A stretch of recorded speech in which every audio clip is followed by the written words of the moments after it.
حضور سیدنا غوث العظم رضی اللہ تعالیٰ عنہ کی چند وصیتیں اور نصیحتیں آپ کو پڑھ کے سنا دیتا ہوں۔ اس میں آپ نے فرمایا جس شخص کے لیے خیر کا کوئی دروازہ اللہ نے کھول دیا ہو اور جب تک کھلا ہو وہ اس کو غنیمت سمجھے، معلوم نہیں یہ دروازہ کب بند ہو جائے۔ پھر آپ نے وضاحت کی، فرمایا غنیمت سمجھو توبہ کے دروازے کو، غنیمت سمجھو توبہ کے دروازے کو کہ وہ اب تک تمہارے لیے کھلا ہے، جتنا جلد ہو سکے آپ فرماتے ہیں میرے بیٹو اس میں داخل ہو جاؤ۔ اسی طرح فرماتے ہیں دعا کا بھی ایک دروازہ ہے اور غنیمت سمجھو کہ تم پر دعا کا دروازہ بھی کھلا ہے، اس میں داخل ہو جاؤ، یعنی اللہ کے حضور دعا اور التجا کے تعلق کو قائم کر لو تاکہ آپ پر جواب میں ہدایت نصیب ہو۔ پھر فرماتے ہیں غنیمت جانو اپنے ان دوستوں کو، اپنے ان بزرگوں کو، اپنے ان مشائخ کو، یہ میں تشریح کر رہا ہوں، اپنے ان لوگوں کو جو تمہیں تمہاری کوتاہیوں اور غفلتوں اور کمزوریوں سے آگاہ کرتے ہیں، جو تمہیں تمہاری کمزوریوں، غفلتوں، کوتاہیوں سے آگاہ کرے، ان کی مجلس میں بیٹھا کرو، ان کو زیادہ سنو۔ اگر تم ان سے کٹ گئے تو پھر تمہیں تمہاری بدعمالیوں پر آگاہ کرنے والا کوئی نہیں رہے گا۔ فرماتے جو توڑ چکے ہو اس کو بنا لو، مطلب یہ کہ جو تعلق توڑ چکے ہو اللہ سے اس کو پھر بنا لو، جو تعلق اللہ کے رسول سے توڑ چکے ہو عملی زندگی میں اس کو پھر بحال کر لو، جو ایک دوسرے کے ساتھ اخلاق کا تعلق توڑ چکے ہو، بد اخلاقی، بد خلقی کے ساتھ، حق تلفی کے ساتھ، زیادتی کے ساتھ، گالی کے ساتھ، غیبت کے ساتھ، چغلی کے ساتھ، فرمایا جو توڑ چکے ہو اس کو بحال کر لو۔ پھر فرماتے ہیں دھو لو جس کو نجس کر چکے ہو، پلید کر چکے ہو، یعنی اپنے دلوں کو دھو لو توبہ کے پانی سے، زہد اور ورع اور تقوی کے پانی سے، گریہ و زاری کے پانی سے، اصلاح کے پانی سے دلوں کو دھو لو، وہ دل جنہیں گناہوں کے ساتھ پلید کر چکے ہو۔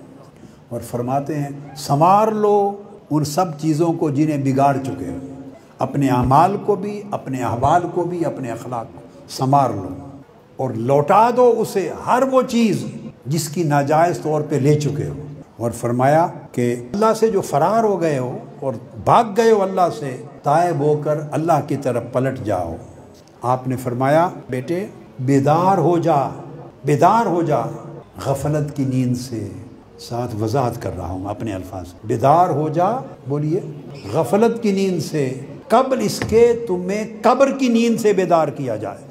پھر جب تمہیں بیدار کیا جائے گا پھر تمہارے پاس اپنے احوال کو سنوارنے کا موقع نہیں دے گا، وہاں تو حساب و کتاب کے لیے پیش کیے جاؤ گے۔ اور پھر آپ نے فرمایا کہ دیندار بن، اپنی عملی زندگی میں دیندار بن، اور جو دیندار ہیں ان سے میل جول رکھ تاکہ تمہاری زندگی میں دین محفوظ رہے۔ اور پھر فرمایا کہ بیٹے، اپنے ہر مرید کو فرمایا بیٹے تیری خلوت اللہ کے ساتھ صحیح نہیں ہے۔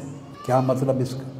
تیری خلوت اللہ کے ساتھ صحیح نہیں ہے، مطلب یہ کہ جب تو باہر نکلتا ہے لوگوں میں تو اپنے آپ کو مومن دکھلاتا ہے، جب لوگوں میں باہر نکلتا ہے تو ایسے ظاہر کرتا ہے جیسے تو اللہ کا بڑا مومن اور مخلص اور نیک بندہ ہے، مگر جب تو تنہا ہوتا ہے اس وقت تو اس جیسا نہیں رہتا جو دکھا کے آیا تھا، لہٰذا تیری خلوت اللہ کے ساتھ صحیح نہیں ہے۔ خلوت میں اس سے بہتر حال رکھ جو جلوت میں لوگوں کے سامنے رکھا تھا، تب تیری خلوت اللہ کے ساتھ اچھی ہوگی۔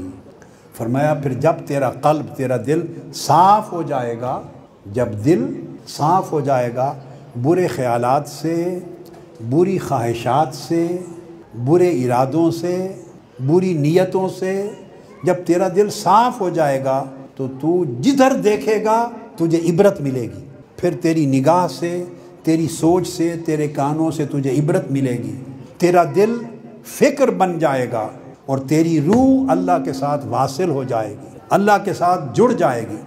اس وقت تجھے پتہ چلے گا کہ جس شے میں دلچسپی رکھتا تھا وہ عذاب تھا، اور جس سے اب جڑ گیا ہوں مولا کے ساتھ وہ اصل حیات۔ فرماتے ہیں بندے تیری خلوت فاسد ہے، باطل ہے، صحیح نہیں۔ جب تک تو اپنے دل کو، اپنے باطن کو، اندر کے ارادوں کو، اندر کی نیتوں کو، اندر کے چھپے ہوئے معاملات اور خیالات کو پاک کر کے تابع اللہ کی وفا میں نہیں کر دیتا، اس وقت تک تیرا باطن نجس رہے گا، اور نجس باطن کی اللہ سے دوستی نہیں ہوتی۔ جو لوگ اپنے دل اور باطن کو پلید رکھیں اللہ ان سے محبت نہیں کرتا، اور پلید دلوں میں اللہ اپنی محبت کو ڈالتا بھی نہیں ہے۔ ایک اگر پیالہ پلید ہو، نجس ہو پیالہ، آپ اس میں پانی پیتے ہیں ڈال؟ پلید پیالہ ہو، کوئی اس میں دودھ شربت ڈالتا ہے؟ تو آپ ایک گندے پیالے میں پانی نہیں ڈالتے تو گندے دل کے برتن میں اللہ اپنی محبت کیسے ڈالے گا؟ وہ اپنی محبت کے لیے دلوں کو دیکھتا ہے، 70 مرتبہ بھی دیکھتا ہے دل کہ یہ دل اتنا پاک صاف اور اس قابل ہو گیا ہے کہ اس دل کے برتن میں میں اپنی محبت ڈال دوں، اپنی محبت کا دودھ ڈال دوں۔ اور یہ ایک خاص بات آپ کو بتا دوں، اگر دل پاک ہو جائیں اور اللہ کی محبت کا برتن بن جائیں، اللہ کی قربت و محبت کا برتن بن جائیں، تو اللہ کی انوار و تجلیات اترنے لگیں اور دل مالا اعلیٰ کے ساتھ جڑ جائیں، تو ایسے لوگ بھی ہیں جن کے دل کو ایک دن میں 70 ہزار مرتبہ اللہ دیکھتا ہے، 70,000 مرتبہ اللہ پاک نگاہ فرماتا ہے۔ تو آپ دیکھیں جس دل پر اللہ ایک دن میں 70,000 مرتبہ نگاہ فرمائے گا، وہ دل کہاں اور عرش معلیٰ کہاں، وہ تو عرش معلیٰ سے بھی اونچا ہو جائے گا وہ دل۔ فرماتے ایسا دل پیدا کر۔ پھر آپ نے فرمایا اے میرے مخاطب، اے میرے بیٹے، جب تو ایسے شخص سے صحبت اختیار کرے گا، ایسے شخص کے ساتھ دوستی، اس کی مجلس میں بیٹھنا، اس کی خدمت میں بیٹھنا، اس کی صحبت اختیار کرنا، جب ایسے شخص کے ساتھ رکھے گا جو علم اور تقوی میں تجھ سے بڑا ہے، جو علم اور تقوی میں تجھ سے، علم میں بھی تجھ سے زیادہ ہے اور نیک عمل اور تقوی میں تجھ سے زیادہ ہے، تیری صحبت میں برکت ہوگی، یہ صحبت تیرے لیے برکت کا باعث ہوگی، یعنی اس سے تمہارے ایمان میں اضافہ ہوگا، اس سے تمہاری رغبت آخرت کی طرف بڑھے گی، اس سے تمہارے اخلاق بہتر ہوں گے، اس سے تمہارے دل کو صفائی ملے گی، اس سے تمہارے اندر کی نجاست کم ہوگی، دور ہوگی، پاکیزگی، طہارت ملے گی۔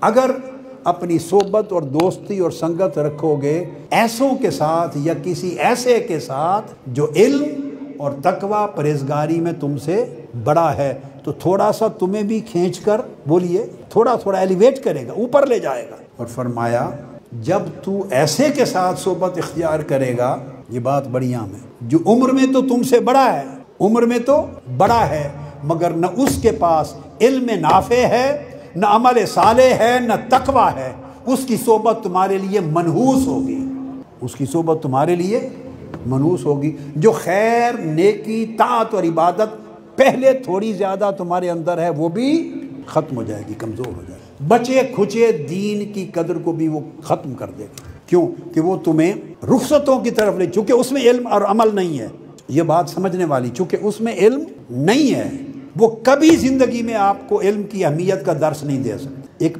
جس آدمی کے پاس خود علم نہیں اور وہ اپنی تعظیم و تکریم کروانا چاہتا ہے، وہ اپنی بزرگی منوانا چاہتا ہے اور علم نہیں، وہ زندگی میں کبھی علم کا مرتبہ اور علم کی اہمیت بتائے گا کسی کو؟ نہیں، وہ کہے گا نہیں کاکا یا بیٹ پتر، یہ علم کتابی چیز ہے، یہ کتابوں کی چیز ہے۔ آپ سمجھے نا، ہم تو سارا کچھ سینوں کے ذریعے لیتے ہیں اور اوپر سے لیتے ہیں، کتاب کے علم کے بغیر کوئی سینہ اور کوئی اوپر کی چیز نام کی نہیں ہے۔ اوپر اس کے لیے ہے جس کے پاس پہلے نیچے ہے، اصل ہے۔ آپ بات کو سمجھ گئے؟ جس کے پاس کتاب نہیں ہے اس کے پاس اللہ کا اوپر کا کوئی خطاب نہیں ہے۔ جس نے زمین پر ریاضت اور مجاہدہ نہیں کیا تقوی اور طہارت کے ساتھ، اس پر اللہ کی بارگاہ سے وہب اور انعام کا دروازہ نہیں کھولتا۔ تو جو علم نہیں رکھتا، نہ شریعت کا، نہ طریقت کا، نہ حقیقت کا، اب لوگوں نے تقسیم کر دی ہے۔ وہ کہتے ہیں یہ جو مولوی لوگ ہیں، علماء، یہ شریعت جانتے ہیں، ہم ان سے اونچے ہیں ایک درجہ، ہم طریقت والے ہیں۔ کوئی کہتا ہے ہم طریقت والوں سے بھی اونچے حقیقت والے ہیں۔ یاد رکھ لیں، جو شخص صاحب شریعت نہیں اور وہ دعویٰ طریقت کرے وہ شیطان ہے۔ جو شریعت کا عالم اور عامل نہیں، بولیے، شریعت کا عالم اور عامل نہیں، اور اوپر بات کرے طریقت و حقیقت کی، وہ شیطان ہے۔ ہاں، اگر اتفاق سے نہیں ہے تو اپنی عاجزی کا اقرار کرے، پھر شیطان نہیں رہے گا، وہ اپنے نقص کا، قصور کا اعتراف کرے، مگر اصل حقیقت لوگوں سے اوجھل نہ کر. شریعت سمجھے حکمران ہے چونکہ اللہ نے بھیجی اور اللہ کے رسول لے کر آئے. طریقت اور حقیقت اس کے خادم ہیں. یا کہہ لیں شریعت ایک درخت ہے، طریقت اور حقیقت اس کی شاخیں اور اس کا پھل ہیں. اسی طرح جس شخص کے پاس عمل صالح نہیں خود اور اس کے لوگ دیکھتے ہیں کہ یہ عمل نہیں ہے ان کا، وہ کبھی زندگی میں عمل کی اہمیت پہ زور دے گا. وہ کیوں دے گا؟ اس لیے کہ اگر عمل کی اہمیت پہ زور دیا، اگلے دیکھیں گے کہ خود تو یہ عمل کرتے نہیں، تو وہ سارا جو دھندا ہے، کاروبار ہے، بزنس ہے، وہ خراب ہو جائے گا. جس میں خود تقویٰ نہیں، وہ دوسروں کو تقویٰ کی تعلیم نہیں دے گا. اس لیے آپ نے فرمایا بیٹے صرف ان کی صحبت میں بیٹھ جو علم نافع میں تجھ سے بہتر، عمل صالح میں تجھ سے بہتر اور اخلاق و تقویٰ میں تجھ سے بہتر ہیں. اور ایسوں کی صحبت میں کبھی نہ بیٹھ جن کے پاس نہ علم نافع ہے، نہ عمل صالح ہے، نہ تقویٰ اور پرہیزگاری ہے، کیونکہ وہ تعلق اور سنگت اور صحبت تجھے دین میں کمزور کر دے گی اور محروم کر دے گی. یہاں آپ نے ایک معیار دیا، بڑا خوبصورت معیار دیا. پہچان نہ ہو کہ کس کا دل صاف ہے اور بے نیاز ہے، اور کس کا دل اللہ کے ساتھ جڑا ہوا اور لگا ہوا ہے، یا کس کے دل میں اللہ کی محبت ہے، کس کے دل پر اللہ کی رحمت اور نگاہ ہے اور اللہ کا نور ہے. اگر یہ پہچان کرنی ہو تو آپ نے ایک جملے میں پوری پہچان بیان فرما دی. یہ جاننا ہو کہ کس کا دل عرش ہے، اللہ کے ساتھ جڑا ہوا. فرمایا اس کی پہچان یہ ہے کہ اگر تو غنی اور فقیر، تمہارے پاس امیر بھی آئے، مال و دولت والا، business man, factory owner, industrialist, تاجر، پیسے والا، امیر بھی آئے اور غریب اور فقیر بھی آئے. فقیر محنت مزدوری کرنے والا جس کے پاس بہت پیسے تمہیں دینے کے لیے نہیں، امیر بھی آئے اور فقیر بھی آئے. اپنے دل کو دیکھ اور اپنے طرز عمل کو. اگر تیرا رویہ امیر اور غریب میں تو اپنے رویے میں فرق پائے تو سمجھ لے تو بدبخت ہو گیا ہے، تو فلاح سے محروم ہے. پھر تیری نگاہ تقویٰ پہ نہیں مال پر ہے، تیری نگاہ عمل صالح پر نہیں دولت پر ہے، تیری نگاہ علم نافع پر نہیں پیسے پر ہے، دنیاوی مفاد پر ہے. فرمایا اور اگر تو فیل کرے کہ امیر آئے یا غریب، تیرے دل کا تعلق دونوں کے ساتھ یکساں ہے، ایک جیسی محبت اور رغبت رکھتا ہے اور ان کی تکریم اور احتشام میں فرق نہیں کرتا، بلکہ اگر اس کے عمل پر فوکس کرتا ہے تو سمجھے کہ اللہ نے تیرے دل کو فلاح دے رکھی ہے. اور اگر یہ فرق ہوگا تیرے برتاؤ میں، غنی اور فقیر میں، امیر اور غریب میں، اگر تمہارے برتاؤ یا کسی استاد، پیر، شیخ یا کسی شخص کے عالم کے اس کے برتاؤ میں فرق ہوگا تو وہ فلاح سے محروم ہے. اور آپ نے فرمایا کہ اے بندے جب تک تو دنیا اور اس کے مفاد کے ساتھ اس طرح جڑا ہوا ہے کہ تیرا دل دنیا کے مفاد کی حاجتوں کی قدر کرتا ہے، جب تک تو دنیا کے ساتھ دل سے اس طرح جڑا ہوا ہے تو آخرت کے ساتھ ہمیشہ کٹا رہے گا، آخرت سے کٹا رہے گا. اور جب صرف آخرت اور جنت کے ساتھ جڑا رہے گا تو مولا کے ساتھ کٹا رہے گا. اللہ کے ساتھ جڑنے کے لیے 2 سفر طے کرنے پڑتے ہیں. پہلے دل کی رغبت دنیا کے حرص سے ختم کرنی پڑتی ہے، اور پھر دل کی چاہت جنت اور آخرت کی طلب سے ختم کرنی پڑتی ہے. دنیا کی طلب کو دوستوں اور لوگوں اور عزیزوں، دنیا کی طلب کو جنت اور آخرت کی طلب میں فنا کرو. جب دنیا آخرت میں فنا ہو جائے محبت اس کی، تو پھر آخرت کی محبت کو اللہ کی محبت میں فنا کرو، اللہ کی محبت میں فنا کرو، کیونکہ وہ منزل ہے. سب سے پہلے نئی ویڈیوز کو حاصل کرنے کے لیے شیخ الاسلام ڈاکٹر محمد طاہر القادری کے آفیشیل یوٹیوب چینل کو سبسکرائب کریں اور بیل آئیکن کلک کریں.